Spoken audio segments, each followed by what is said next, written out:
This is Tom and Paula Graves from Light of Christ Radio with a chapter from our series called The Greatest Story. You're welcome to watch this video simply for the story, or you can use it as the basis of a small group study. Instructions for the small group study can be found in the Show More section below this video. Today we continue our series called The Greatest Story, and we look at the story of Peter as we consider how to follow Jesus.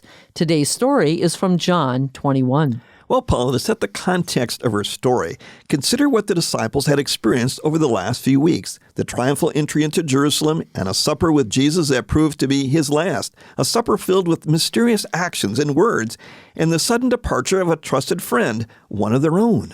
Then there was the arrest of Jesus in the garden. Most of the disciples fled, but Peter stayed with Jesus only to deny him 3 times. Then Jesus died on the cross and rose again 3 days later. Now, prior to his death, the Lord had told his disciples that he would meet them at an appointed place in Galilee after he rose. But due to the disciples' unbelief and fear, they had remained in Jerusalem. So Jesus appeared to them behind locked doors twice to encourage them. But finally they did return to Galilee.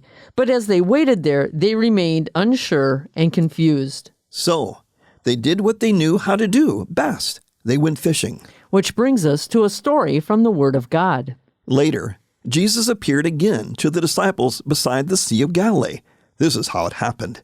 Several of the disciples were there: Simon Peter, Thomas, Nathanael from Cana in Galilee, the sons of Zebedee, and 2 other disciples. And Simon Peter said, "I'm going fishing." "We'll come along too," they all said. So they went out in the boat, but they caught nothing all night. At dawn, Jesus was standing on the beach, but the disciples couldn't see who he was.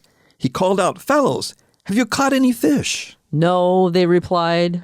Then he said, "Throw out your nets on the right side of the boat, and you'll get some." So they did, and they couldn't haul in the net because there were so many fish in it. And then the disciple Jesus loved said to Peter, "It's the Lord." When Simon Peter heard that it was the Lord, he put on his tunic, for he had stripped for work, jumped into the water, and headed to shore. The others stayed with the boat and pulled the loaded net to the shore, for they were only about 100 yards from the shore. And when they got there, they found breakfast waiting for them, fish cooking over a charcoal fire and some bread. "Bring some of the fish you've just caught," Jesus said. So Simon Peter went aboard and dragged the net to the shore. There were 153 large fish, and yet the net hadn't torn.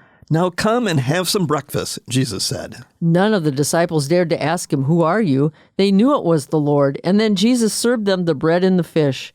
This was the 3rd time Jesus had appeared to his disciples since he'd been raised from the dead. After breakfast, Jesus asked Simon Peter, "Simon, son of John, do you have a committed sacrificial love for me, even more than these?" "Yes, Lord," Peter replied. "You know I love you like a brother."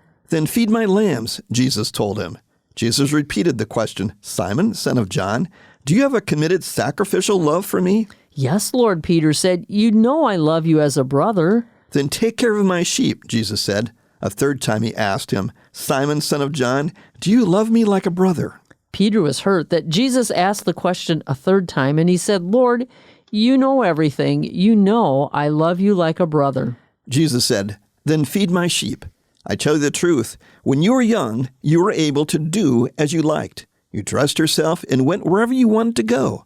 But when you're old, you will stretch out your hands, and others will dress you and take you where you don't want to be." Jesus said this to let him know by what kind of death he would glorify God. Then Jesus told him, "Follow me."